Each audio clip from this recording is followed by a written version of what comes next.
A nuestra audiencia, bienvenidos a Puneños en el Mundo. Hoy día vamos a tratar un tema que tiene mucha vigencia, mucho interés en toda la audiencia en general. Yo creo que todos hemos tenido o lo vamos a tener una enfermedad grave, una enfermedad que demanda de un presupuesto familiar altísimo, que pudiera tener la posibilidad, digamos, de empobrecer a todo el núcleo familiar. Eso que, digamos, ha sido muy frecuente, ha sido frecuente durante la pandemia, hoy en día, digamos, ha logrado que a través, digamos, del Ministerio de Salud podamos tener un programa que financia todas las enfermedades de alto costo. Esto es posible gracias a un programa que se llama el Fondo Intangible Solidario de Salud, que es una unidad ejecutora que depende del Sistema Integral de Salud, del Ministerio de Salud. Y para ello hemos invitado a un colega mío y amigo, porque no solamente es colega, amigo, sino también compañero de mi promoción en San Fernando, de toda la carrera, Marco Antonio Salazar Rojas. Él estuvo hace poco en Puno y realmente la finalidad de su visita a Puno fue justamente para consolidar, digamos, el programa. Podemos decir que tenemos también un panel de lujo, porque realmente hemos invitado hoy en día, ustedes lo conocen, a Ismael Cornejo Rosselló. Él es, digamos, no solamente exdirector de la región de salud de Puno, docente universitario de la Universidad San Agustín de Arequipa, candidato al doctorado, y también ha sido director general de salud de las personas en el Ministerio de Salud en Lima. Él tiene una gran experiencia, es un experto en atención primaria de la salud. Luego tenemos a Se está Claudio Ramírez cortando. Atencio. ¿Aló? ¿Perdón? ¿Se escucha? Sí, tenemos también a Claudio Ramírez Atencio, que no solamente es médico, sino también abogado. En Puno ha sido director de e-Salud. En Tacna es docente también de la Universidad de la Universidad Basadre, y en Lima, durante la pandemia, ha sido director de Lima Norte. Tiene mucha experiencia en la mejora de la calidad de salud, en auditorías. Y también tenemos hoy como invitado, y por cuestión técnica, él está en España actualmente, está en Alcalá, porque ha ido, digamos, a rendir el examen de su maestría en la Universidad de Alcalá, y tiene el problema técnico de la imagen, pero está con nosotros a través del audio. Él es cirujano cardiovascular que está orientado hacia lo que es trasplante renal en el Hospital Sabogal del Callao de Salud. Entonces tenemos un panel de lujo. Yo soy Jesús Antonio Santisteban, que ya me conoce, soy internista, reumatólogo del Hospital de Mikkeli en Finlandia. Entonces, en primer lugar, vamos a darle la palabra a Marco Antonio Salazar Rojas. Él es el director, digamos, del FIS, y bueno, le queremos dar, digamos, una bienvenida a Puneños en el Mundo. ¿Tu audio, Marquito? Muy buenos días. ¿Me escuchan, verdad? Sí, sí, te escuchamos. Muy buenos días a todos. Muchas gracias, Jesús, por la invitación a ser parte de este panel el día de hoy. Estoy muy complacido de poder compartir con personas a las que conozco a raíz del trabajo en la gestión, y también con nuevos amigos. Estoy seguro que vamos a poder compartir ideas y establecer algún espacio para que también el público que nos escucha tenga quizás aclarar sus dudas, la posibilidad de aclarar sus dudas, tenga la posibilidad de hacer consultas o preguntas. Gracias por la invitación. Estamos atentos a cómo iniciamos esta sesión. Perfecto. Marquito, empecemos hablando del Fondo Intangible Solidario de Salud. ¿Qué cosa es el FIS? El Fondo Intangible Solidario en Salud, cuya denominación en acrónimo es FISAL, es una parte del Seguro Integral de Salud, cuyo acrónimo SIS en el Perú. El FISAL es la segunda unidad ejecutora del SIS, esta que se encarga exclusivamente de financiar, o sea, asumir el pago para poder atender enfermedades que podrían causar una catástrofe familiar, como lo dijiste en un momento. En el Estado se ha definido ello como una enfermedad que puede generar un gasto mayor a las 9 unidades impositivas tributarias. Sabemos que la unidad impositiva tributaria está alrededor de 5.000 soles, entonces 45.000 soles al año es un gasto que puede afectar catastróficamente una economía familiar. ¿Y qué enfermedades llegan a este nivel? El FISAL ha sido creado con un listado de enfermedades muy específico. En primer lugar, son 7 tipos de cánceres, los más frecuentes en el país. Está el cáncer de mama, el cáncer de cérvix en la mujer, el cáncer de próstata en el varón, el cáncer de colon y el cáncer de estómago. En ambos géneros también tiene una incidencia importante. Y están la leucemia y el linfoma. Esos son los 7 tipos de cáncer que cobertura FISAL. ¿Y qué pasa con los otros cánceres? Porque hay otros cánceres que también generan catástrofe familiar, generan alto costo, no solamente estos que he descrito. Esos los cobertura el SIS, el Seguro Integral de Salud. Es decir, no hay ningún cáncer que no sea cubierto por el Estado en el Perú. Y además de ello, el Estado, a través de FISAL, cobertura las enfermedades raras y huérfanas.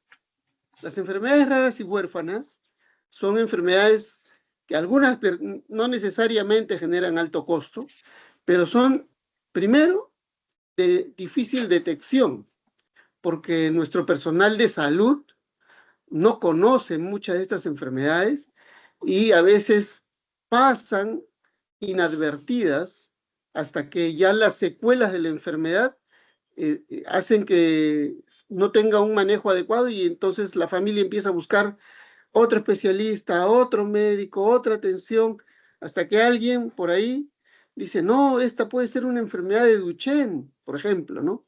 O esta puede ser una atrofia medular espinal. A ver, vamos a pedirle exámenes.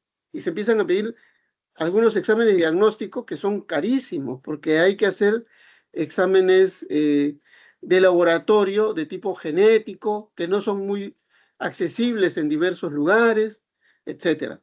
Hay un listado de 546 enfermedades aprobadas en una resolución ministerial, que son las que cobertura FISAL.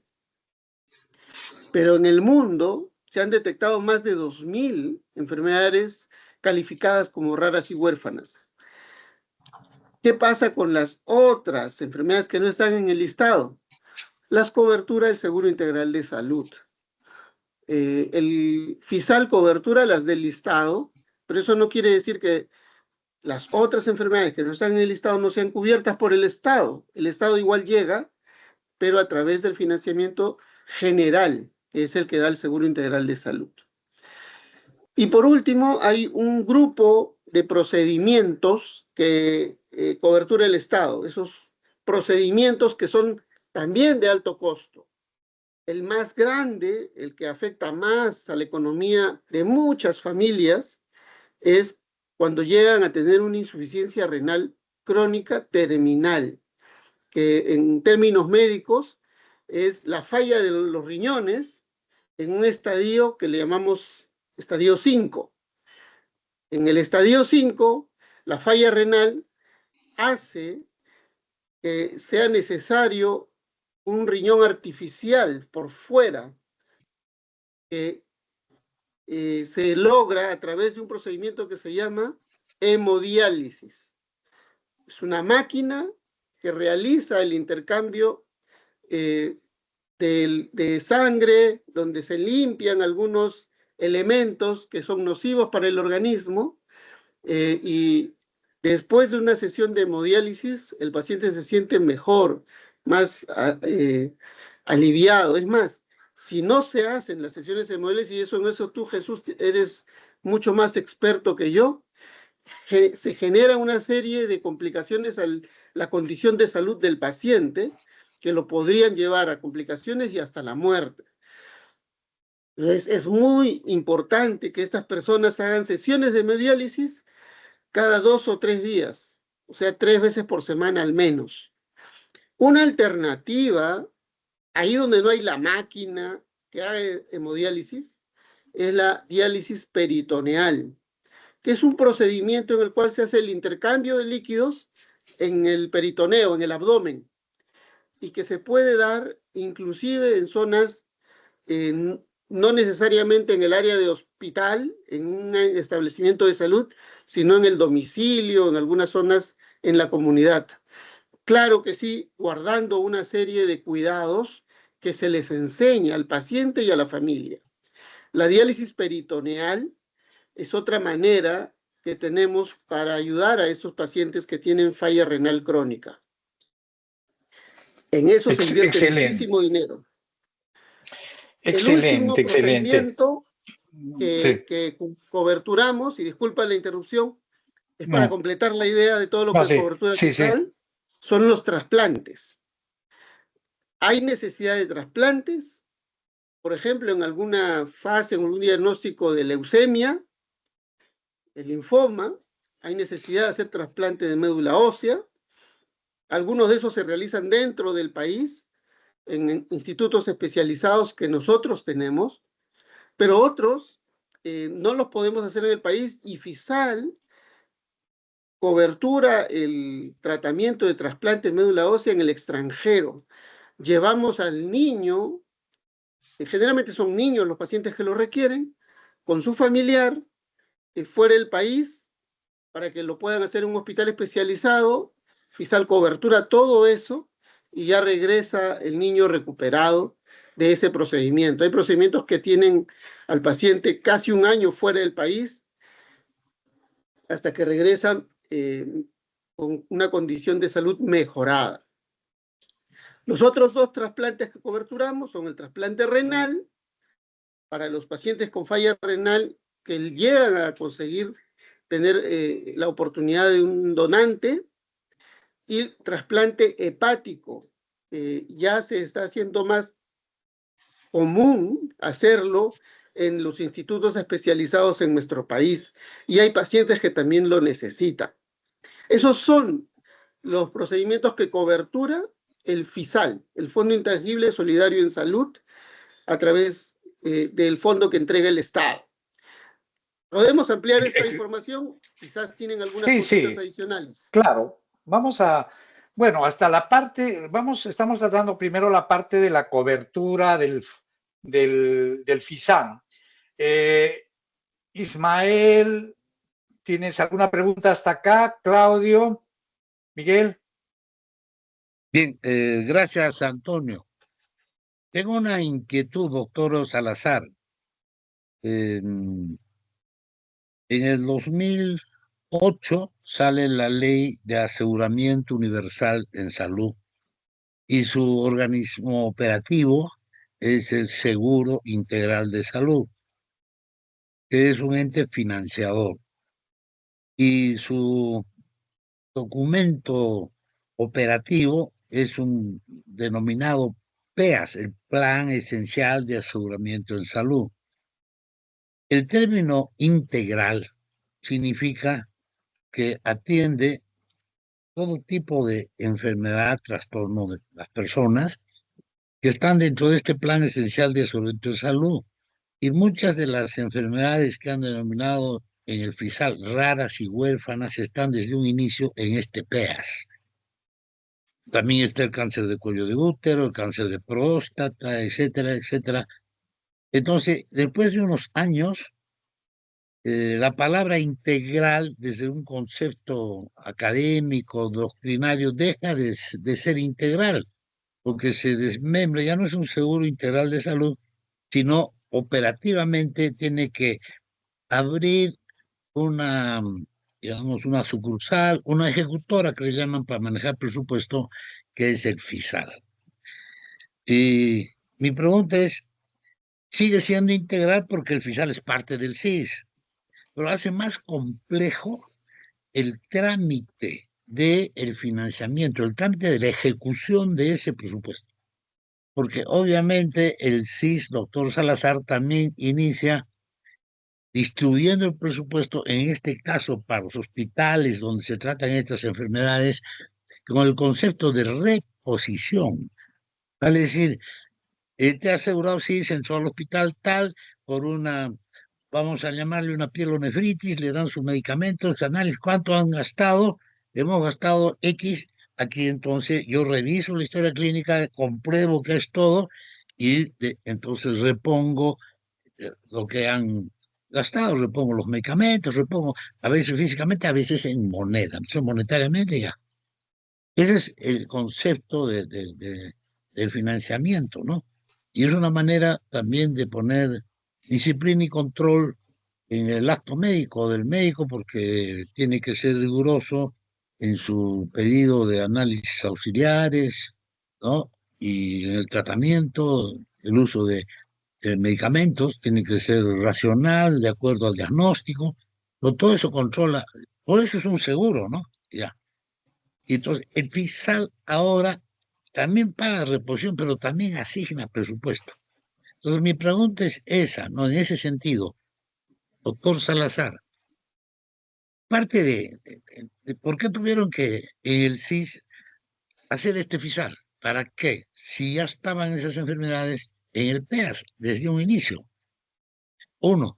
¿Y qué razones llevaron a eso, no? ¿Y por qué se ha hecho más complejo el uso de ese presupuesto? ¿No? Más burocracia en el SIS, demasiada burocracia. A ver, permítame dar un panorama de todo este tema. En efecto, el 2008 se inició la Ley Marco de Aseguramiento Universal en Salud, que se consolida en el 2012 aproximadamente. Es una aspiración importante del Estado peruano el que todo ciudadano tenga acceso a la salud y no tenga gasto de bolsillo. Es una aspiración que se está proyectando gradualmente y no se está llegando, en efecto, y reconozco el tema, a evitar que el ciudadano haga gasto de bolsillo.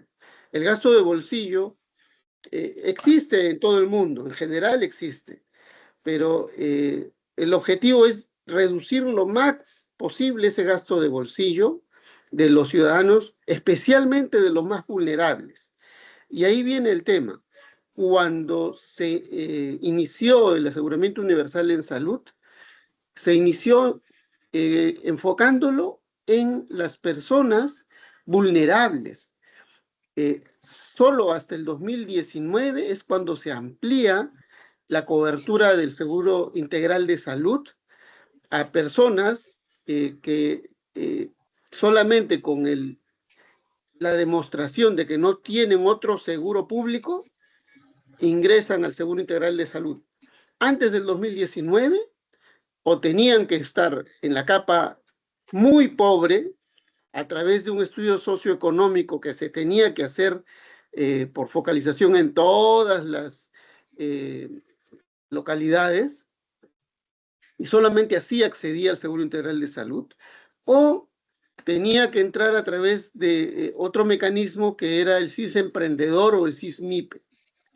Sin embargo, el 2019, el Estado amplía la cobertura poblacional y prácticamente de menos de 5 millones de personas que se podían coberturar hasta ese momento.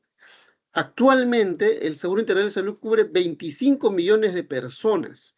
Ha ampliado tanto desde el punto de vista poblacional el acceso a la salud que ya prácticamente no existe muy poco peruano que no tenga un seguro público.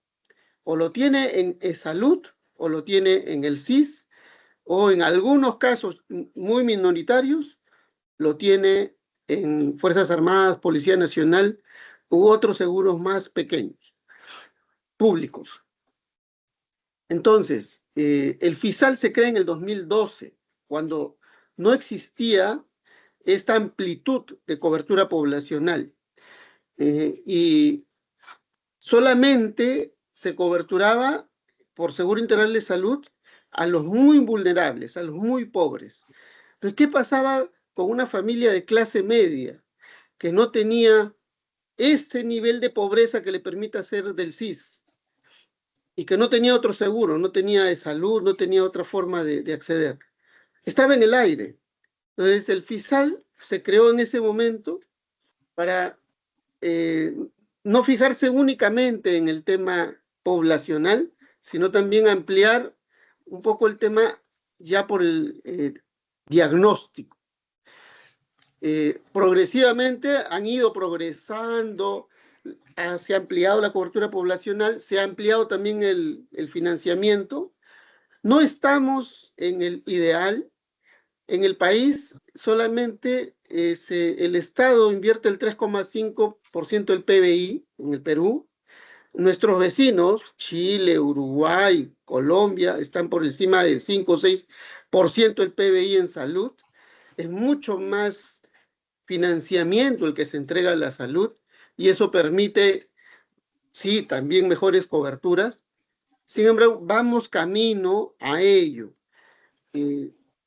No estamos en el ideal y estamos buscando llegar a ese ideal. Pero en ese camino Perfecto. ya tenemos Sí. más pacientes, más población asegurada. Antonio, si me permites insistir, Sí. insistir en esto, porque obviamente, doctor Salazar, acá hay una ambigüedad que no conviene, ¿no? El FISAL, como usted finalmente ha dicho, no ha sido originado, no se ha decidido organizar un sistema de aseguramiento al interior del CIS porque aumenta la cobertura poblacional. No se trata de cobertura poblacional. Lo que el FISAL es para evitar la calamidad financiera que originan ciertas enfermedades, las catástrofes que han llamado. Hay enfermedades que pueden llevar a una familia al descalabro económico de la familia, ¿no? Y eso es sabe. Entonces, pero usted también dice que al inicio el CIS era para la población vulnerable, para la población pobre y en extrema pobreza, lo cual es correcto. Pero así sea vulnerable, pobre, en extrema pobreza, y le da una enfermedad, en el plan están todas las enfermedades, estas catastróficas también, desde un inicio. Entonces, ¿qué razones había para hacer un FISAL aparte, ¿no? Un financiamiento aparte? Ese es el fondo de mi interrogante, porque no lo conozco. A no ser que, bueno, que se necesite un tratamiento financiero especial, algunos ajustes que en el CIS, por su magnitud, no se pueden hacer, hay que controlar más, porque además el FISAL está totalmente centralizado. El CIS, obviamente, una financiera está vertical, centralizado. Lo que decide en el nivel central de la organización, que está obviamente en la capital de la República, bueno, deciden, y no hay nada que hacer contra eso, ¿no? Deciden el presupuesto, deciden todo eso. De manera tal que no está bien claro la raíz, el por qué FISAL. Porque ya en el Bueno, plan eso lo vamos a estaba. eso lo Si me podemos permite, seguir discutiendo. comparto el diálogo. Queremos dar, Si comparto el diálogo, un ratito, si me antes permites. de darle la palabra a Claudio, solamente que yo actúo como una suerte de moderador. Me parece el tema que Ismael ha levantado va a seguir, digamos, se va a seguir discutiendo, pero queremos hacer la cosa sea interactiva. Entonces invitamos a Claudio y a Miguel, si tienen hasta acá alguna intervención, alguna pregunta. Sí, ¿Ok, Claudio? una contribución. Quiero saludarlo al doctor Marco Antonio Salazar, que conozco, y de verdad que felicitarlo primero, porque ha ganado 4 premios de Ciudadanos al Día este año, ¿verdad? Si no me equivoco, con el FISAL, ¿no? Pero independientemente de eso, el FISAL ha sido una alternativa interesante. El problema es que ha nacido con el nombre de fondo. Y no es un fondo. Lo gracioso es que tendría una razón si es un fondo intangible para poder tratar enfermedades y poder dar soporte. Esto no es un fondo, es una ejecutora del CIS. Y el CIS está limitado a lo que le da. En otras palabras, yo no sé qué hace usted, doctor, pero es como, alguien me decía, es como querer administrar un banco con un poquito de miseria que le pueden dar. Más o menos así, porque es magia, pues, ¿no? Porque no es un fondo. Y en segundo lugar, hayan metido, como se llama, es la caja de costura, le han metido enfermedades graves, raras, huérfanas, no huérfanos, extrañas, etcétera. Han metido de todo. Antes tenían una categoría y han metido todo lo que no, el Estado no puede atender, ¿no? Pero aquí mi pregunta fundamental, yo quisiera, por favor, que me ayude, es ¿qué perspectiva le dan con tan poco presupuesto? Porque creo que tenían 28 millones de soles de presupuesto, si no me equivoco, al año, o me equivoco, doctor. El presupuesto actual es de 650 millones de Ya. soles. La mitad, casi la mitad, se orienta a hemodiálisis en 83 CIPRES a nivel nacional, en todas las regiones, y diálisis peritoneal. Y el otro 50% se distribuye mayormente en cáncer, tanto en INEN como en las IRENES y también en los otros hospitales. IRENES son los institutos regionales de enfermedades neoplásicas y en hospitales nivel 2 o 3 a nivel de todas las regiones donde hayan. En general, el presupuesto sí reconozco, no es un fondo. Es más, hace un par de días la Comisión de Salud del Congreso acaba de aprobar la creación de un fondo como tal, que incorpora a FISAL y hace que las otras aseguradoras públicas también ingresen recursos para que se pueda atender con una mejor expectativa a estos pacientes. Eso lo tenemos claro. En efecto, la creación que fue hace 12 años no ha generado todos los mecanismos que debería tener un fondo intangible incluso. Pero como digo, ha ido progresando tanto el aporte de presupuesto por parte del Estado como los mecanismos que utilizamos para hacer un mejor control de ese gasto. Por ejemplo, una de las razones es que el CIS no hace el control de las tecnologías sanitarias. Y hay muchas tecnologías sanitarias que se requieren para tratar cáncer y raras y huérfanas. Estos medicamentos de altísimo costo que tienen que pasar por evaluación de tecnologías sanitarias, por IETSI, por RENETSA, el INS, y que una vez que se prueba su seguridad, su viabilidad, su costo-beneficio, se puede financiar. FISAL sí entra a financiar estos medicamentos de altísimo costo. El CIS no lo hace de manera habitual, solamente cobertura todo lo que está en el PENUME y el complementario al PENUME. Pero estas ETS ¿Por qué las tienen que asume cambiar FISAL. la tecnología por la economía? Por ejemplo, acá está justo Jesús Santisteban, que es médico internista, él es patólogo, él es reumatólogo, y entiende muy bien lo que le voy a decir. Están ustedes cambiando la hemodiálisis, que es condicionante a algo, a hacer la diálisis peritoneal masivamente por el costo y la sostenibilidad que puedan tener, no sé, que sea mejor, pero ¿por qué no van al trasplante renal? Sí, sí se promueve trasplante renal. ¿Cuánto Lamentablemente no hay donantes. Podría participar, ¿no? O sea, en primer lugar, digamos, Marco, a mí, cuando tú hablas, digamos, de la cobertura, eso es bien interesante porque yo vivo en un país del primer mundo donde, digamos, hay, digamos, una cobertura universal y un tratamiento prácticamente de principio a fin, ¿no? Y soy un médico que trabaja con biológicos, soy un médico que trabaja, digamos, con, digamos, tratamientos que van escalonando desde medicamentos, vamos a decir, tipo genéricos, o sea, biológicos, digamos, que son, digamos, ya que han perdido la patente, o sea, biosimilares se llaman, hasta nuevos medicamentos que son caros, ¿no? Yo sí estoy de acuerdo con Marco en el sentido de que un fondo para enfermedades raras y oncológicas tiene que ser diferente a una cobertura integral. ¿Por qué? Porque el expertise es diferente, ¿no? O sea, por ejemplo, tú no puedes, digamos, un paciente con una, vamos a poner el caso de un cáncer, ¿no? O sea, por ejemplo, de una leucemia. Generalmente, una leucemia tú empiezas con quimioterapia y si es que no resulta la quimioterapia, se va, digamos, al trasplante, digamos, de médula ósea. Y si es que no viene el trasplante de médula ósea, tú puedes, digamos, acudir, digamos, a la terapia inmunológica que puede costar $500,000, ¿no? O sea, hay toda una secuencia. Entonces, para dar, digamos, ese tipo de cobertura, ese tipo, digamos, de ayuda, se necesita de expertise, se necesita de gente que conoce, digamos, la adjudicación, que conoce, digamos, estrategias de mitigación de gastos, que no puede ser a nivel local ni tampoco a nivel regional. Yo pienso que sí. De igual manera, para, digamos, crear hospitales oncológicos, se necesita lo que se denomina el manejo de volumen cirujano, o sea, un hospital que se ha dedicado exclusivamente a un procedimiento y que tiene menos complicaciones, que tiene mayor experiencia. Entonces, yo sí creo que en algunos escenarios es importante la concentración.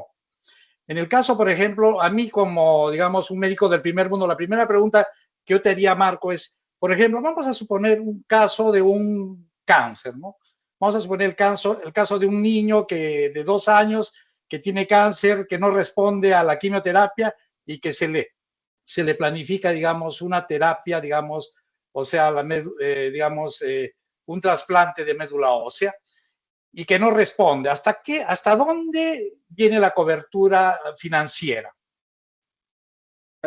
Voy a tomar tu caso, ubicarlo, por ejemplo, en un pueblo de Huancayo, cerca a Huancayo. Ese niño tiene su vida ahí, su familia tiene su vida allá. Para que lo detecten y lo trasladen a un lugar donde pueda ser atendido, inicialmente ha pasado un vía crucis.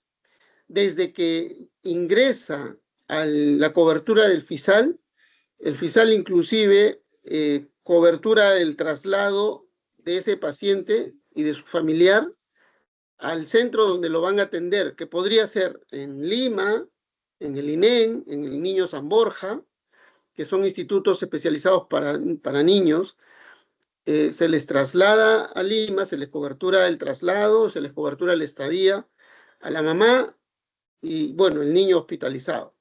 Si por alguna razón ese caso no se puede resolver porque tiene alguna tipificación que requiere, por ejemplo, un trasplante de médula ósea, que el donante no está disponible y tiene que ser heterólogo de otro, tiene que buscarse en una base de datos, enviamos primero las muestras, por ejemplo, al Hospital Austral, Argentina, se hacen las evaluaciones previas, si se detecta que hay posibilidad de un donante y en adición se establece la compatibilidad, se le paga al paciente el traslado al Austral, se queda en el Austral para que le hagan el trasplante de médula ósea y a veces se puede quedar 2 meses, 3 meses. Hemos tenido casos que se han quedado hasta 1 año por diversas razones. Termina de hacerse el trasplante, la recuperación del paciente y regresa primero a la IPRES de origen, que podría ser el Niño San Borja, y luego, una vez que se confirma que ya está estable y puede volver a su lugar de origen, a Huancayo, se le devuelve hasta el lugar de origen. Son casos excepcionales, pues no son los casos de diario. No. Te pero puedo sí, preguntar, digamos, Marquito, en el trayecto hay costos variables, ¿no? Porque ese niño y esa familia tiene que ir a chequeos múltiples, ¿no? Por ejemplo, en San Borja. Y por ahí, digamos, puede hacer una candidiasis, puede hacer una neumonía, o sea, digamos, antibióticos, es todo, digamos, a lo largo del camino, una serie de pequeñas complicaciones, gastos variables, ¿no? O sea, la pregunta es, ¿el seguro le cubre todo eso o digamos eso viene de lo que tú le llamas gastos de bolsillo? Desde el punto de vista del seguro integral de salud, todo lo que no es cubierto por el FISAL lo debe cubrir el seguro integral de salud. Ahora, aquí sí existe todavía una brecha. Puede ocurrir que el hospital no tenga algunos de los medicamentos que requiera el paciente. Incluso hay una norma que establece que el hospital debería de incluso gastar de su caja chica, de un fondo rotatorio pequeño, para coberturar esos casos. Pero sí somos conscientes de que hay situaciones en las cuales la familia se ve en la necesidad de coberturar algunos gastos y cosas que no Bueno, voy a ser están abogado, dentro de lo que cobertura el hospital. Pero voy a ser teóricamente abogado debería de- cubrirse todo. ya, voy a ser abogado del diablo, ¿no? O sea, la mitad de los 650 millones se va a diálisis, o sea, tenemos 300 millones. ¿Alcanza esos 300 millones para la cantidad, digamos? Entonces, porque la idea es, digamos, lo que nosotros en el Perú hemos tenido siempre una serie de seguros integrales con cheques sin fondos, cheques sin fondos. O sea, mejor dicho, hemos ampliado la cobertura y sin ningún tipo de respaldo, ¿no? O sea, ningún tipo de respaldo, manteniendo el mismo recurso humano prácticamente y multiplicando la cobertura a una población multiplicada por 3, 4. Entonces, la idea de hoy día no es tanto, es crear, cómo hacer de este programa que es interesante, fascinante, sostenible y viable. O sea, la idea es eso, para eso nos hemos reunido, ahorita le vamos a dar a Miguel también, porque todavía Miguel no ha participado, ¿no? Pero la idea es hoy en día es analizar, cómo podríamos hacer que este proyecto que es una iniciativa buena, que tiene un propósito altruista, pudiera, traducirse en un proyecto sostenible y viable. Entonces, la pregunta que yo te digo, por ejemplo, supongo que ustedes deben tener una estadística en qué han gastado, porque yo sé que la diálisis tiene solamente al inicio gastos adicionales, de ahí tienen gastos fijos, ¿no? Porque hay, y sobre todo la diálisis peritoneal, que es una excelente alternativa porque se adapta más a las necesidades del paciente, que está bien que ustedes lo promuevan. Ya después vamos a ampliar sobre eso y vamos a hablar también con Miguel, porque Miguel ya en la entrevista anterior habló de que el trasplante en el Perú no es, tan viable porque hay mucha resistencia a la donación, incluso cadavérica, ¿no? Y vamos a hablar después, posteriormente, de todos esos factores. Pero la pregunta es, por ejemplo, de tus estadísticas respecto, a cáncer, enfermedades raras, ¿cuántos pacientes se han beneficiado? Desde el punto de vista del financiamiento, tengo que reconocer que, como lo dijo Claudio, no siendo un fondo, siendo una unidad ejecutora, recibimos un marco presupuestal cada año, que está aumentando, sí, pero es un marco. Ese marco presupuestal no llega a ser suficiente para toda la demanda que tenemos. Eso es totalmente cierto, tanto en el FISAL como en el CIS. Y lo que hacemos, como tú dices, es incluso malabares en la gestión para poder llegar a la gente que requiere de los servicios. Y no solamente nosotros como financiadores, ese es un trabajo de hormiga que hacen los prestadores en los hospitales, en los establecimientos de salud, en los institutos, en las regiones. Todos contribuimos de algún modo para tratar de darle las atenciones a esta población. Y siempre Bueno, estamos luchando por mejorar el fondo. Y una de esas, el resultado de una de esas cosas es que hace poco, lo que comenté hace un rato en el Congreso, se ha generado un proyecto de ley que todavía está en proceso de aprobación, en el cual se está creando realmente un fondo al cual contribuirían otras fuentes de financiamiento con la intención de hacerlo más amplio. ¿Cuántos pacientes atendemos? Por ejemplo, para hemodiálisis tenemos un promedio de 8.000 personas en hemodiálisis y 650 personas en diálisis peritoneal, o sea, menos del 10% todavía en diálisis peritoneal. Creemos que no va a aumentar mucho, pero estamos dándole incidencia en lugares donde es necesario. Eso es en hemodiálisis. En raras y huérfanas tenemos un promedio de 60.000 atenciones a nivel nacional al año, pero son todas las atenciones para un promedio de 12.000 pacientes que se atienden por cualquier grupo de estas enfermedades raras o huérfanas. Y en cáncer sí, la incidencia es un poco mayor. Tenemos cerca de 90.000 atenciones anuales para un promedio de 40.000 pacientes con diferentes tipos de cáncer, pero como digo, solamente empezamos nosotros a filtrar aquellos 7 diagnósticos que les había dado inicialmente. ¿Cuántos han salido al extranjero? Al extranjero salen un promedio de 6 al año para trasplante de médula ósea. Es lo que financiamos. Excelente, Marquito. Miguel, ¿tienes hasta acá una pregunta o algún comentario? Buenas noches. Qué gusto de estar con ustedes compartiendo esta mesa. Un poquito preocupado. Yo no soy de la idea de solo ver presupuestos ni lo que han hecho con la asignación de enfermedades raras, enfermedades de alto costo, en un solo paquete. Lamentablemente eso siempre sucede en nuestro país. En cuanto a trasplante renal, yo tengo una seria preocupación. No solo es presupuesto, porque el año pasado en el Perú se han hecho solo 174 trasplantes renales, tanto de donante cadavérico como de donante vivo. De esos donantes cadavéricos, prácticamente se han hecho casi 153 en e-Salud. Y el Ministerio de Salud apenas ha hecho 20 trasplantes renales. De ellos son 12 de donante vivo y 8 de donante cadavérico. La mayor fuente para nuestros trasplantes viene de los donantes cadavéricos. Y es una cosa, y no lo puedo entender todavía. Este año hemos tenido, hasta el 2 de agosto, hemos tenido 174 donantes potenciales. Y menos de 36 han donado. Desde el 2 de agosto, que yo cerré bueno, por motivos de trabajo, cerré esta fecha, hasta el día de la semana pasada ha habido 7 donantes. Entonces estamos hablando de 45 donantes en el Perú, en todo este año, donantes cadavéricos, por supuesto.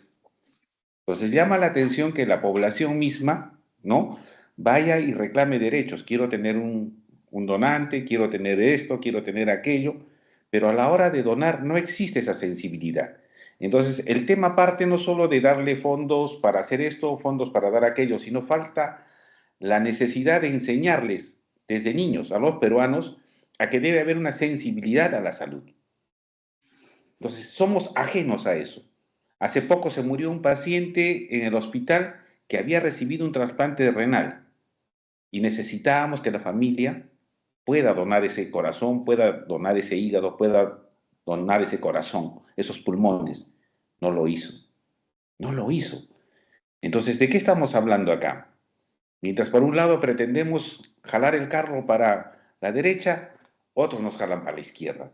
Entonces, trabajamos con gente que tiene poca o ninguna sensibilidad hacia su salud. Seguimos peleando con cosas tan elementales, y por encima de esto obviamente están las necesidades de coberturar a estos pacientes, ¿no? Yo tengo cifras acá de médula ósea, ¿no? El año pasado el Ministerio de Salud ha hecho 101 trasplantes de médula ósea, y el Ministerio de Salud 160, y en clínicas privadas 31. Curiosamente, en clínicas privadas, si uno ve las cifras, el año pasado es donde más trasplantes de córnea se han hecho. Han hecho 259 de 421. ¿Y por qué? Porque ahora, perdónenme, esas córneas las traen del extranjero. Las traen del extranjero. Oye, yo pienso que es el tema interesante, pero vamos a seguir, digamos, con la agenda. Marco, una pregunta. ¿Por qué los niños van al Hospital Austral de Argentina? ¿Por qué? ¿Cuál es la razón por la que van hasta Argentina? Como lo dijo Miguel, en el país sí se hace trasplantes de médula ósea. Todos los trasplantes que se realizan en el país se hacen en el Niño San Borja o en el INEN. Pero hay algunos trasplantes que requieren el donante no está emparentado. La Entonces, cuando no hay histocompatibilidad, donante o sea, emparentado, el matching. nosotros no podemos aquí en el país hacer esa búsqueda y matching de donante. Y es por eso que recurrimos al austral. Y en otro tema que ¿Cómo se recurrimos llama? al austral es el trasplante hepático para niños, que también se ha realizado. Son pocos, pero también lo requerimos allá.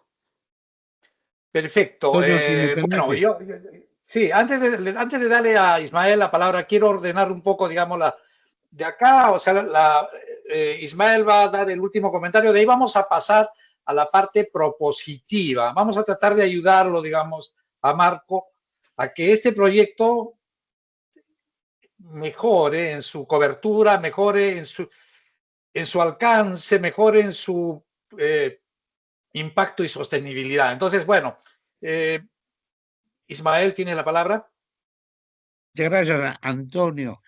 Con gusto escuchaba a Claudio y al doctor Miguel Pérez Álvarez y obviamente a Antonio Salazar. Yo resuelvo mi inquietud con la participación también especialmente de Antonio, ¿no? ¿Por qué el FISAR? Habiendo una parte del SIS, ¿no? ¿Por qué? Porque obviamente el manejo algunas patologías requieren un, personas con cualidades, con formación especial, procesos diferentes al resto. Entonces había que diferenciarlo, había que particularizarlo dentro de lo general que es el aseguramiento. Ya lo dijo muy claro Antonio, ¿no? Entonces ese es el real origen del FISAL. Obviamente no es una cobertura poblacional, pero en todo caso se atiende a esas enfermedades, ¿no? Pero sí lo que me ha parecido muy, muy interesante es la participación del doctor Pérez en función a que en el país no se financia cómo lograr una cultura de la salud. No, claro, una cultura de la salud que tiene que abonar en una cultura de la enfermedad también, ¿no? No hay una cultura de donación de órganos, no tenemos. Y eso es importantísimo. ¿Cómo financiar eso? No financiar lo que ya se malogró, a corregirlo, sino evitar que se malogre, ¿no? Bueno, ese es otro escenario que probablemente lo van a manejar en un momento, pero yo realmente me siento complacido y les agradezco. Acaban de llamarme, hay una emergencia y yo tengo que retirarme por estos motivos. Y yo, Antonio, al doctor Salazar, a Claudio Ramírez Atencio, a Miguel Pérez, gusto realmente, y espero que me disculpen y estoy disponible en otra ocasión también. Niños en el Mundo es excelente. Y gracias, Antonio. Ismael, muchas gracias por tu participación. Bueno, entonces, continuando, digamos, vamos a la parte propositiva, ¿no? O sea, Claudio, ¿tienes algo Sí, que algunos decir? Sí. aportes míos. Mira, primero, Jesús no sabía que Marco era tu compañero de clases, pero de verdad sí es un excelente compañero. Yo lo conozco varios años, no sé si me ubica muy bien el doctor, pero primero quiero felicitarlo. ¿Sabes por qué? Este año ha ganado, creo que 3 o 4 premios de buenas prácticas de gestión delicada.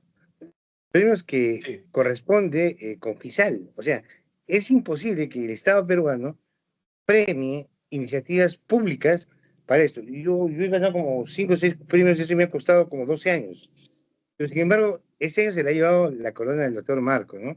Y mira que hay algunas cosas que primero quiero felicitarlo por la tercera práctica, que era diálisis peritoneal en Azángaro, en Juliaca, y si no me equivoco era en Moquegua. Doctor, es un punto a favor, porque ¿sabe qué? Es inclusión.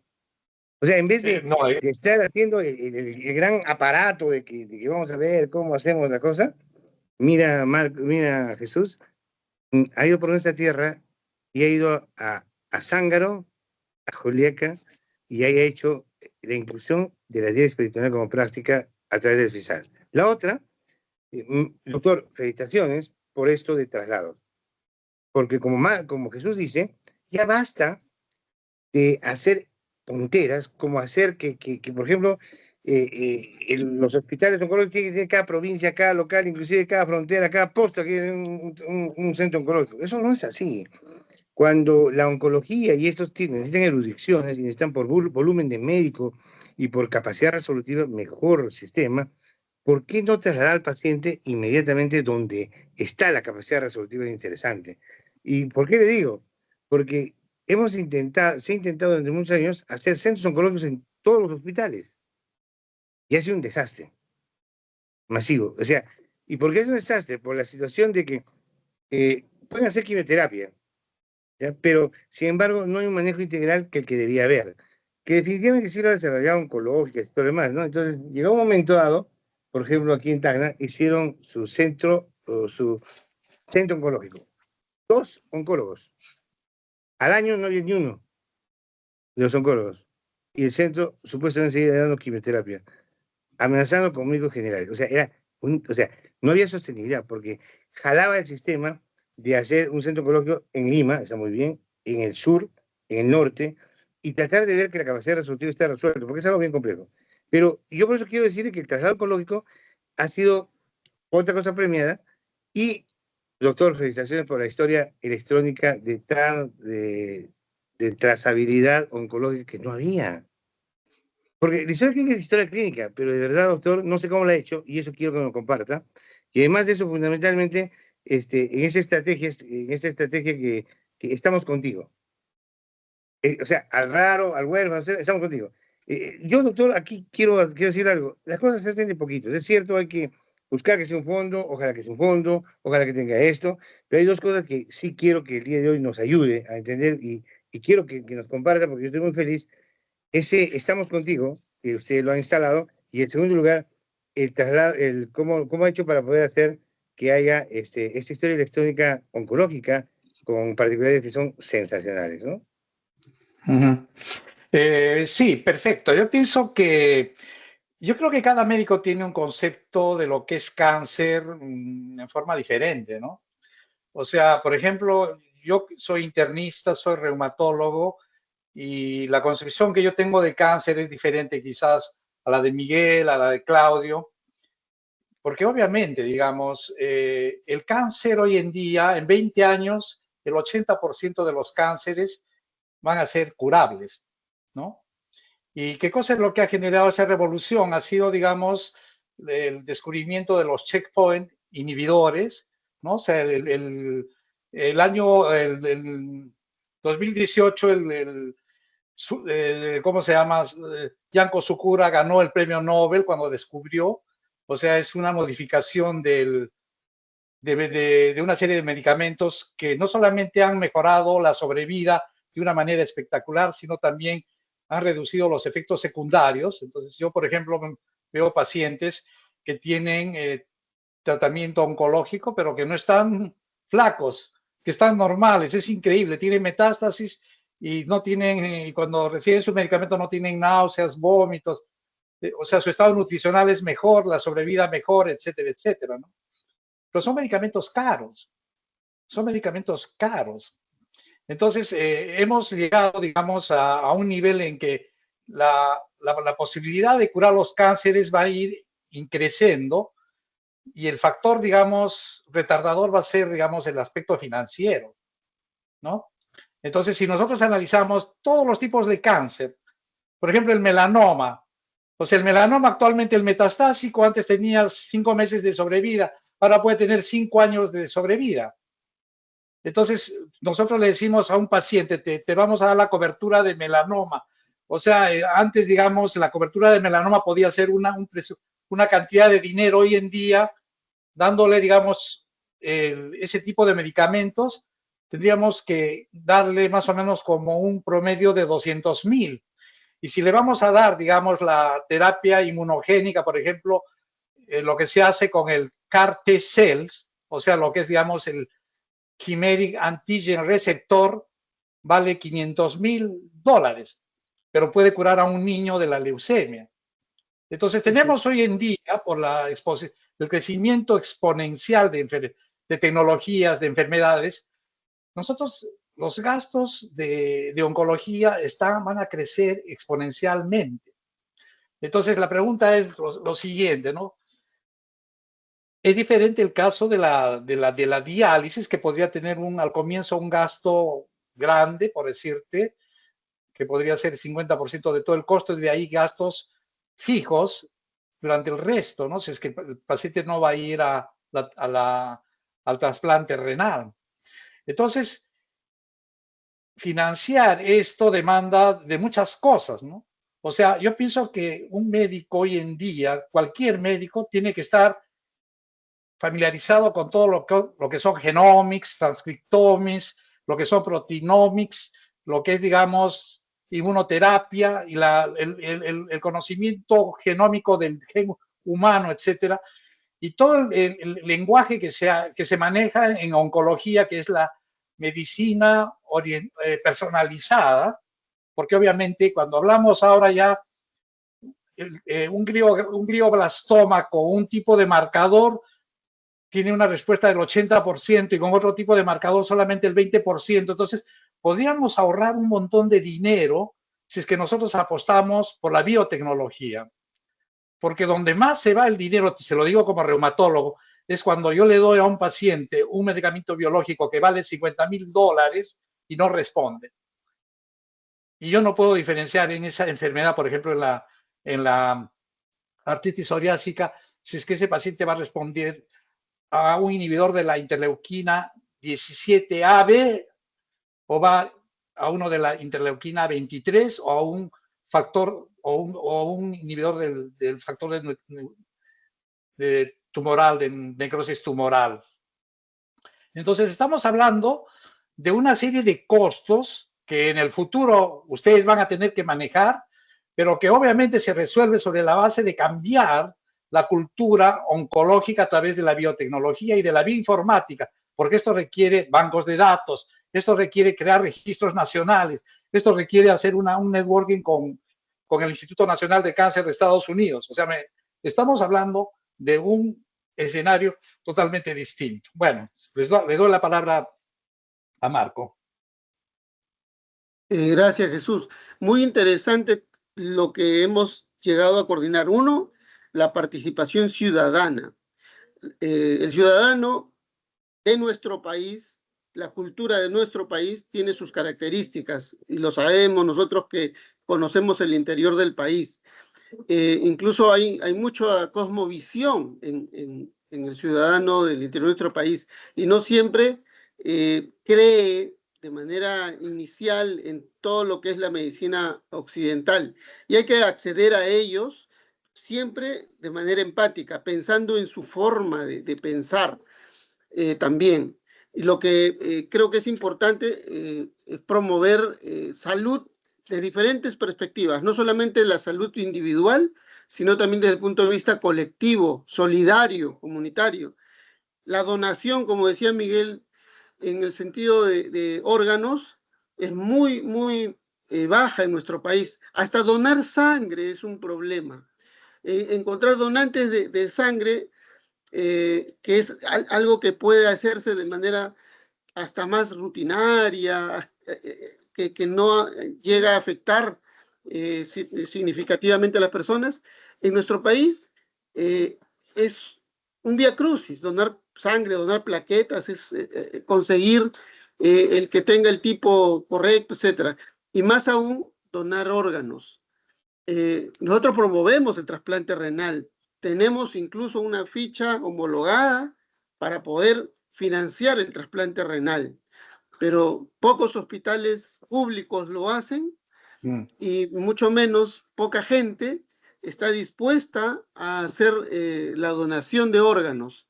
Una persona Marquito, puede donar córnea, sí. riñón, corazón, hígado, o sea, hay varias posibilidades. Bueno, ese es un Marquito, perdona que aspecto. te interrumpa.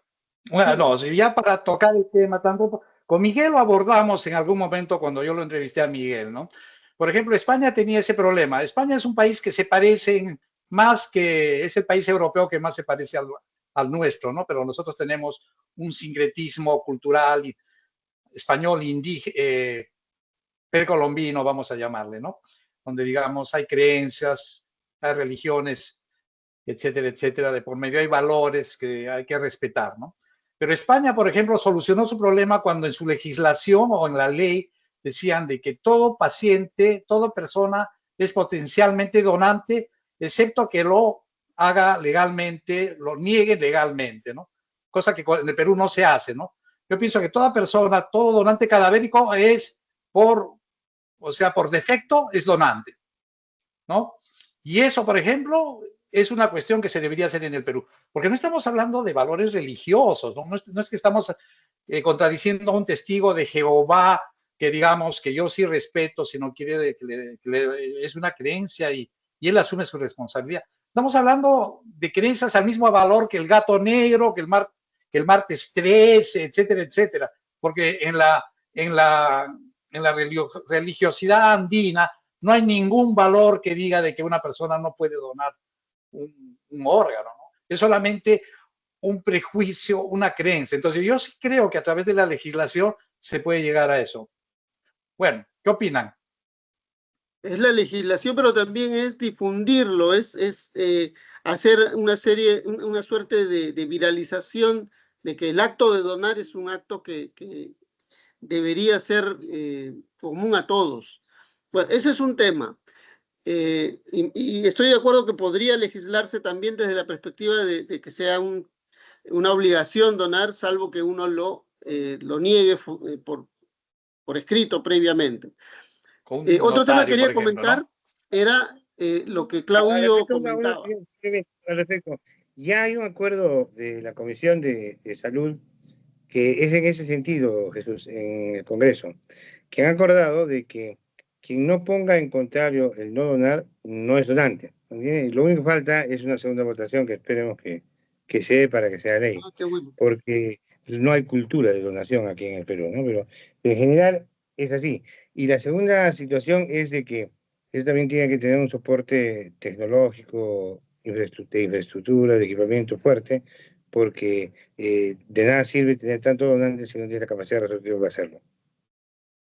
Perfecto. Ahora sí, vamos a la parte ya resolutiva clave, ¿no? Por ejemplo, Marco, se podría, o sea, mejor dicho, yo que vivo en Finlandia, que a mí me descuentan entre el 35 al 50% de mi sueldo en impuestos, ¿no?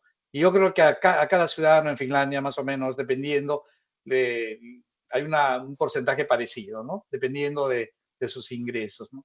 Todo ese dinero, gran parte va a, digamos, la cobertura de salud, la jubilación. En Perú, digamos, tenemos una economía informal, no hay, digamos, no hay aportes, o sea, digamos, ustedes tienen un fondo de 650 millones, sorprendente, ¿no? En un país donde, digamos, la gente es informal, no paga sus impuestos y donde no valora la salud. La pregunta es, ¿cómo hacer de que ese fondo crezca no solamente a partir del dinero del Estado, sino inyectar otros canales que pudieran, digamos, acrecentar el fondo o hacer más atractivo para todos aquellos beneficiarios de la cobertura? Por ejemplo, se le podría dar mejor cobertura, se le podría poner en una lista de prioridad a todo aquel que, aparte de ser beneficiario, ha contribuido con un fondo secundario. Se podría incluso entrar en una discusión si es que los fumadores entrarían a ese fondo. Por ejemplo, en Finlandia los fumadores se llevan el 60% de los gastos en salud, ¿no? O sea, el 60% cáncer oral, cáncer de pulmón, enfermedades cardiovasculares, cáncer de vejiga, etcétera, etcétera. Hay como 80 enfermedades que son producto del fumar, ¿no? Podríamos hacer algo para un poco, o que paguen una parte, digamos, de una prima, digamos, tipo seguro.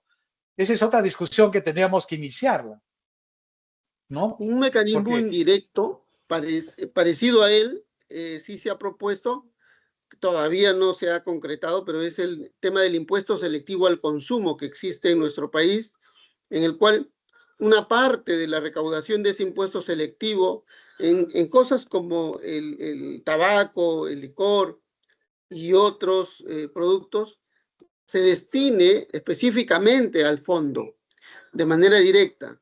Y siendo nuestro país ya no tiene que ver con salud en sí, pero siendo nuestro país un país minero, un país productivo en estos temas de extracción de recursos naturales, también se propuso que parte del canon, que es un impuesto que se genera a través de la productividad, también pase al fondo intangible, de tal forma que este sea fortalecido de mayor manera. Y el tercer mecanismo es el que también contribuyan los otros seguros públicos al fondo, de tal manera que cada vez que en general de la población hayan pacientes, el fondo sea el que los coberture. Es una situación similar a la que ocurre en Uruguay, que se ha tomado como ejemplo, donde tienen un FUNASA, se llama, una cuenta nacional que cobertura todo el alto costo en salud y es para toda la Claro, pero población, sea donde sea su claro, asegurador principal.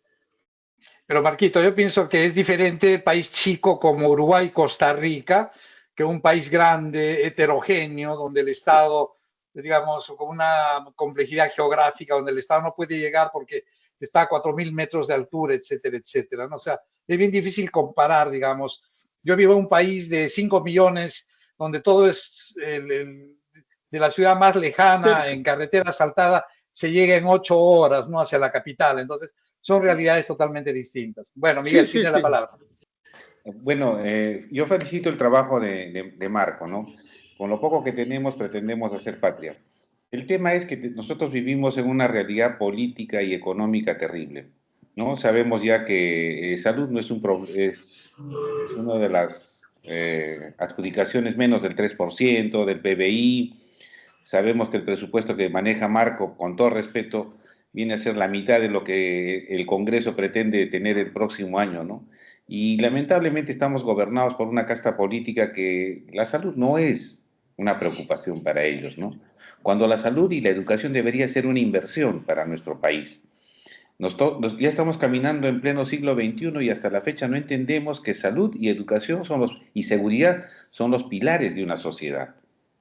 Entonces, vamos a seguir debatiendo sobre este tema, vamos a seguir arrancando.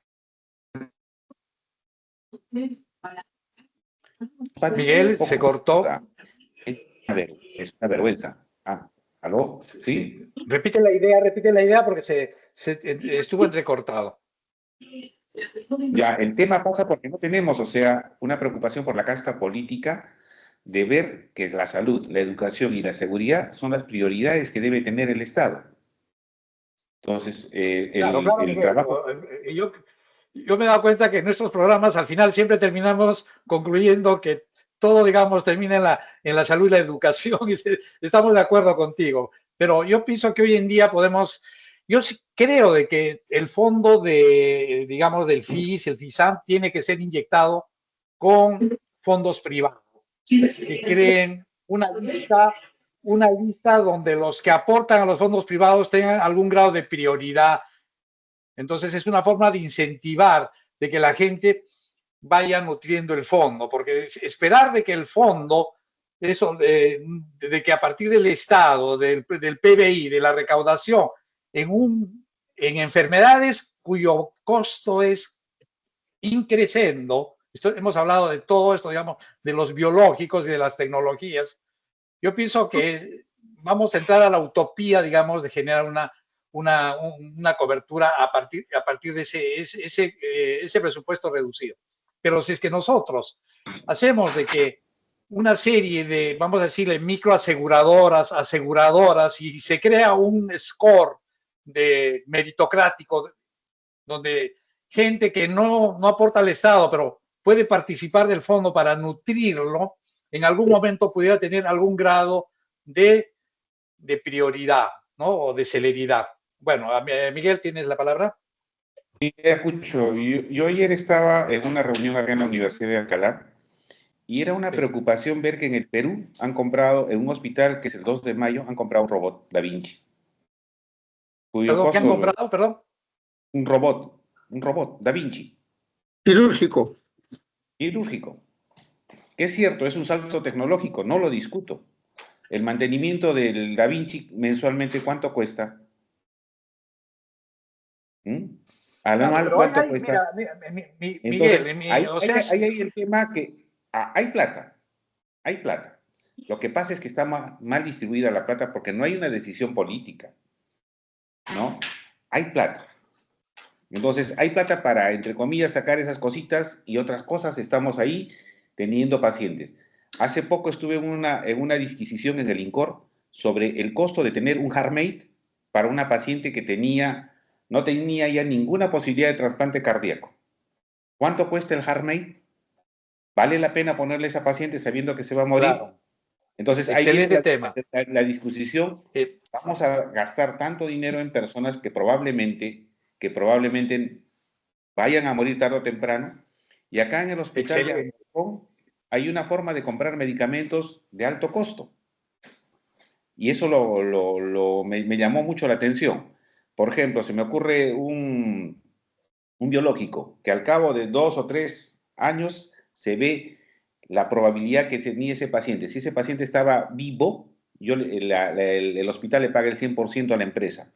Pero si el paciente había muerto antes de ese tiempo que decía que ese producto podía darle esa prolongación de vida, le pagan el 20%, el 10%, el 15%. Y de esa manera... Excelente, Miguel. Te corto porque te corto. Me parece que el tema que has tocado es excelente. El tiempo es el que, digamos, me obliga a eso. Porque, Marco, ¿ustedes tienen algún comité donde evalúan lo que Miguel ha opinado? ¿Ustedes tienen un comité donde, digamos, se hace un estudio de costo-beneficio, costo-efectividad, digamos, o dentro de la lista de prioridades, porque debe haber una lista de espera inmensa? ¿Ustedes tienen criterios objetivos para decir a quiénes le damos la cobertura y a quiénes no? El marco normativo que nos permite ahora financiar no discrimina a quién se le financia y a quién no. Es prácticamente un tema de oportunidad. Es quién está adelante, quién está primero y que el recurso esté disponible. De hecho, nos falta, eso es una realidad, y hacemos siempre el requerimiento para poderlo tener ese presupuesto y brindarlo de la manera más oportuna. El otro tema es cómo venden las farmacéuticas los productos que requerimos. Y sí, cuando se compran de manera centralizada, tenemos una mejor posición de costo-beneficio. Porque si lo compramos o lo compran las unidades ejecutoras de manera parcial en lugares alejados, les cobran más, cuesta más. Y eso afecta igual al fondo. Y ahora hay una ley que está en proceso de reglamentarse, que establece los mecanismos diferenciados de adquisición, que es de lo que hablaba Miguel, que ya vamos a tener en el país la posibilidad de comprar con mecanismos distintos, sin que haya una responsabilidad del que compra, porque acá mucho se judicializa, el control, la Contraloría entra mucho a buscar a ver por qué has comprado acá, por qué no allá, qué has hecho con el dinero del Estado. Y una forma de controlarlo es precisamente ciñéndose a las reglas del Estado. Y estos mecanismos diferenciados de adquisición nos van a permitir comprar, como dice Miguel, buscando el resultado terapéutico y no necesariamente buscando solamente que me entreguen el producto y cuesta tanto, no. Es el resultado terapéutico va a ser y te va a costar tanto. Si no se logra, el costo es diferenciado. En ese proceso vamos a entrar el 2025, en mecanismo diferenciado de adquisición para ciertos productos. Excelente, pero hay digamos, yo pienso que, por ejemplo, Claudio, que trabaja en Tacna, que Tacna es una región que ha apostado por el turismo salud, ¿no? Muchos chilenos llegan a Tacna para, digamos, buscar tratamiento. Podría tener potencial de crear, digamos, una unidad piloto de lo que podría ser, digamos, un cáncer integral bajo la modalidad del FIS, etcétera, etcétera, donde podríamos recibir fondos externos, ¿no? Y hacer, digamos, todo lo que hemos hablado, plasmar todo lo que es una networking, todo lo que es cost containment, todo lo que es, digamos, análisis de costo-efectividad, etcétera, etcétera, ¿no? y con ayuda de la universidad, de entidades. Yo creo que mucho depende de la iniciativa que tenga mucha gente, ¿no? La gente, el liderazgo científico, porque a veces digamos, hay mucha gente en el Perú que podría tener liderazgo científico. Este es como decía Claudio, Marco, te felicitamos por todas, digamos, las iniciativas. Yo sí creo en tu proyecto, pero me gustaría que tu proyecto tenga... ¿Ah? Acá. Mira, tienes razón, ¿sabes qué? Este fondo tiene que ser un fondo. Y ese fondo tiene que tener participación privada. ¿Me puedes creer que en Tacna exporta salud? Exporta salud a Chile. Chile, que es un país que tenía mejores estándares de salud y todo lo demás, bien montones. ¿Por qué? Porque como es una IAFA, una financiadora de salud, en ese caso de ese fondo, es igual que en Chile. En Chile no existe e-salud. E-salud que estaba en Chile es IAFA. No tiene hospitales, no tiene nada. Compra servicios. Y no le interesa comprarle al Perú, a donde sea. Y funciona. Funciona el seguro mejor que en el Perú. Y entonces vienen cada día 3.500 chilenos a hacerse atender con médicos peruanos. Y aunque no me creas, las mejores clínicas de Lima tienen médicos aquí en Tacna. Y ganan un montón de dinero porque realmente se han creado incluso centros oncológicos maravillosos, o renales, o centros renales maravillosos, porque realmente el financiador es la IAFA que está financiando Salud Chile. Y aunque no me creas, es una maravilla, porque es increíble lo que está sucediendo aquí en Tacna. Entonces, en virtud de eso, yo creo que primero tiene que ser un fondo. Ese fondo intangible tiene que tener cobertura, tiene que tener un camino, tiene que tener una predictibilidad, tiene que ver cómo manejarlo. Me parece excelente lo que está haciendo Marco, porque es un genio, porque está haciendo un poco demasiado, es cierto, pero ya viene la demanda, ya viene la situación esta. Pero aparte de eso, estamos hablando de otros tipos de enfermedades, no estamos hablando solo de trasplantes, sino de las raras, de las huérfanas, de que cuesta un medicamento miles de dólares por mes, ¿me entiendes? Es la situación trágica. Y entonces, ¿qué hace la gente de Chile? No se preocupan, ellos no les interesa que si le compran al chileno, nada, le pagan la IAFA. Es decir, es salud y es salud Perú y es salud Chile han nacido el mismo día, a la misma hora. La única diferencia es que se arruinó el sistema peruano porque es salud pasó de ser una IAFA a ser IPRES, a hacer hospitales, a hacer revaliate, a almenar, a pagar a los profesionales, a gastar 80% en personal. En cambio, Chile nunca ha hecho hospitales para salud. Es la IFA más fuerte y compra a las clínicas, al extranjero, a quien quieras. Y tú quieres venir, quieres ir al Perú, toma, compadre, te pago, te financio. ¿Y sabes qué ha sucedido? Aunque no me creas, que muchas clínicas tienen mejor clínica en Chile, bueno, en Arica, que en Lima. Las mejores oncológicas, las mejores, inclusive oftalmológicas, etcétera. Una demanda increíble por la que paga la gente.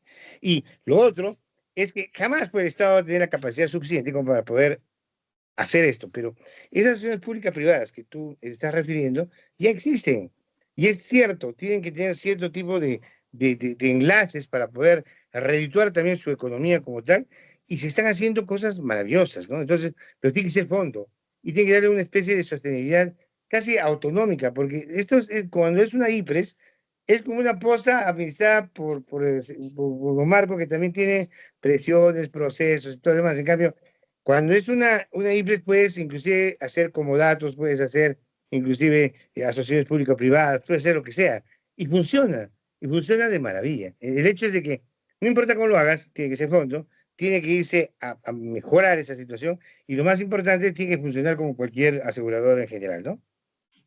Perfecto. Pronto vamos a cerrar el programa porque ya, digamos, vamos a cumplir más o menos la hora y media. Marco, antes de darte las palabras finales, quiero felicitarte, ¿no? Quiero felicitarte por, digamos, los logros a nivel de gestión. Apostamos, te apoyamos en todo este proyecto que es altruista y yo pienso de que va a tener, si tuviera, digamos, la cobertura y el alcance que tú pretendes darle va a beneficiar a millones de peruanos. Te sugerimos de que busques hacer pilotos o mejor consolidando tus ideas en Tacna, en Puno, porque se viene la crisis boliviana, podemos nosotros inyectar de fondos, digamos, a tu programa a partir de dineros extranjeros, ¿no? Entonces, antes de finalizar el programa, le vamos a dar la palabra primero a Miguel para que se despida, luego a Claudio y al final te vamos a dar a ti, a Marco, las palabras finales. A ver, empezamos por Miguel.